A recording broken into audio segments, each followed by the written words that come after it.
marriage is vows before God. Okay. I'm going to give you, I know it's about a 2-minute delay, and I want everyone to stop chatting, and I want this guy, Yaba Dawa Ho, whoever that is, to paste the scripture where marriage is vows before God. I'm waiting for the scripture.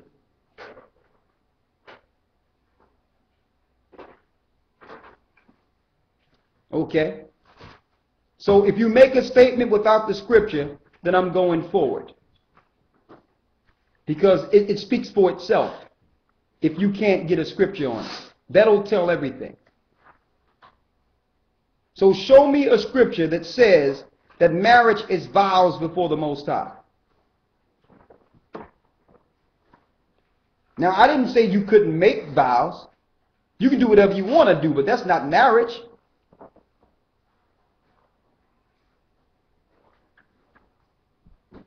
So I'll be waiting for that scripture.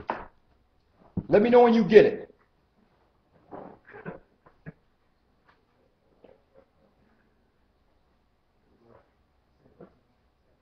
Now, so now you're talking again. I said I need a scripture.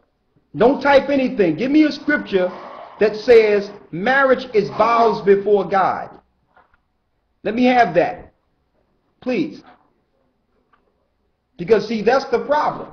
Now, that's the problem, folks. That's the problem. This is what we deal with.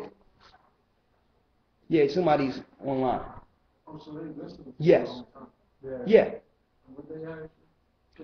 No, someone made a statement. Obadiah, I need you to hold tight. I need everyone to hold tight. And I need this person that made this statement, because it must have came out of the Bible somewhere, that marriage is vows before God, because that's what they gave us when slavery was abolished.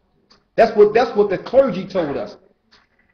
Once they took off the sheets, the white sheets, and started setting up churches. That's what they told us. But I need you to give me a scripture that says marriage vows is marriage.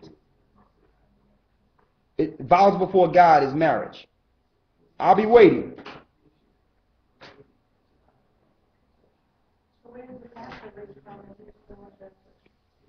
Good question. You asked, where is the pastor reading from? I need y'all to relax for a second back there. Where is the pastor? What is the pastor reading from when he do the vows, right? He get those from the state. He holds it up in the Bible as a tool of deception to make people think it's coming out of the Bible. And then when he say the power invested in me, another level of deception. He'll make you think that the power invested in him is God. But it's the state who's given him the authority and the license to marry. Yeah, and they'll tell you if you ask them. Now, by no means am I saying marriage or to marry and to do it that way is wrong. You can marry if you want. But don't get it twisted. That's no different than if two people came together without that, under the eyes of God. They're doing that. Well, there's legalities that comes with it. That's number one. Sometimes you get left out if you don't do it that way. And you don't want your spouse left out, so you do it that way. But I'm saying that's the government under God to love your wife and to honor her, whether or not you took that step. It's what he'll be dealing with you on the day of judgment when it comes to marriage. If you took this person, did you love her like Christ loved the church and gave his life for her? You understand? He's not going to look at whether or not you went before a reverend somewhere and got married. Because if that was the case, if that was the right way, why 50% of the marriages are ending divorce? 60%. So if that was the right way, people would be married. Come on, man.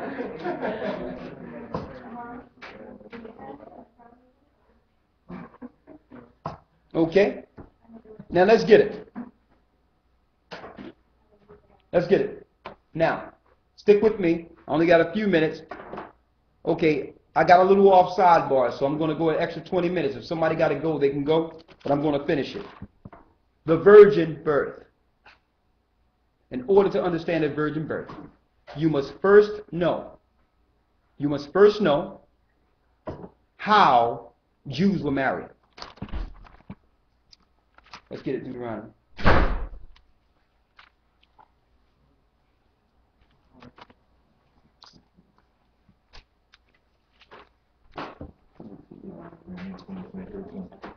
Deuteronomy 22 and 13.